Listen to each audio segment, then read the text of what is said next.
So, welcome to Capital Innovation 2011. Thank you. So, if maybe we can just start, and you could explain a bit where you're from, a bit about your background. Sure. Well, I like to think that I'm an entrepreneur by background. In a previous pre-entrepreneurial life, I was a musician. I don't think a lot of people know that. I was a classical musician, and I was a graduate of McGill University, and I decided to switch to computer programming. And A natural transition.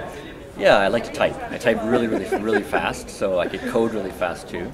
There are quite a lot of bugs. But I started a company out of the music, sort of a computer music lab at McGill, and I started my first company out of there. And like most entrepreneurs, was pretty much self-taught. I mean, I think one of the things that defines entrepreneurs is sort of hubris. You think, oh, that looks easy. You know, I think I can start Google or Facebook.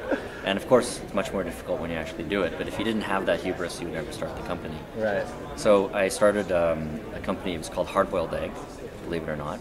I actually owned the domain name hardboiledegg.com, which probably is worth a lot of money now, but it wasn't then. And it was a consulting service programming shop. I grew that pretty quickly. Spun off a venture-backed company from, that was my first experience with venture capital. There's always pros and cons with venture capital, as you well know. Absolutely. So I've done everything from starting my own company, investing in other companies. I've been an executive at a small cap public company. And really, if I look back over the last 10, 15 years, really what's defined my career is starting companies and running them. So I really love the very early stage, taking ideas from my head or somebody else's head to the market. And like most entrepreneurs, not all ideas survive that process. So, and that's part of it. If you have great ideas, you have a great business plan, but the customer is always right. They're going to vote with their dollars. Sure. And both as an investor and as an entrepreneur, sometimes, the Steve Blank, a professor at Stanford, has a great quote that not all plans survive first contact with customers. So, so I've been involved in a lot of projects that have started one way and evolved and pivoted another way. And that's a great learning experience, I think, whether you're on the investor side or the entrepreneur side. And now your latest project is Year One Labs, which is one of the few accelerators here in town. So could you maybe talk to us a bit about Year One Labs? Sure. What you're trying to do, how it's different? Yeah. Well, Year One Labs really was a sort of a culmination of a lot of my work as both an entrepreneur and as an investor. So when I was investing my own capital, I always like to be really hands-on, so I sort of call it hands-on capital. And Year One Labs was sort of a culmination of that thinking. Myself and three other partners, Alistair Kroll, Ian Ray, and Ben Yoskovich, we all sort of approached building companies and investing companies the same way, which is that we just like to get into the dirt. We like to do sales. We like to, some of us can write code. We like to engage customers, sort of do battle.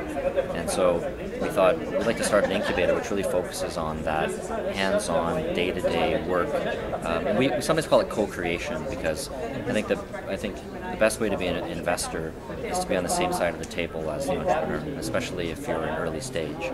I think that's the best way to nurture the entrepreneur, but also the best way to kick their ass if they need their asses kicked. So Year One Labs is a angel-backed accelerator. We have 10 angels from around North America who put money into our fund. There's another 10 mentors who are serial entrepreneurs who advise our companies. And we basically do 5 companies a year. So it's a small number because we give them a year of day-to-day hands-on help. Right. So that's a bit different than a Y Combinator or Techstars, which is a 3-month program. Sure. And these companies, are they only local companies? They're coming from all over? What are you trying to... It's a great question because we thought they would all be local companies. We didn't have a hard requirement about geography, but actually of the 5 companies, 2 of which are not announced yet, hopefully soon, 3 will not be from Montreal, and 2 will be.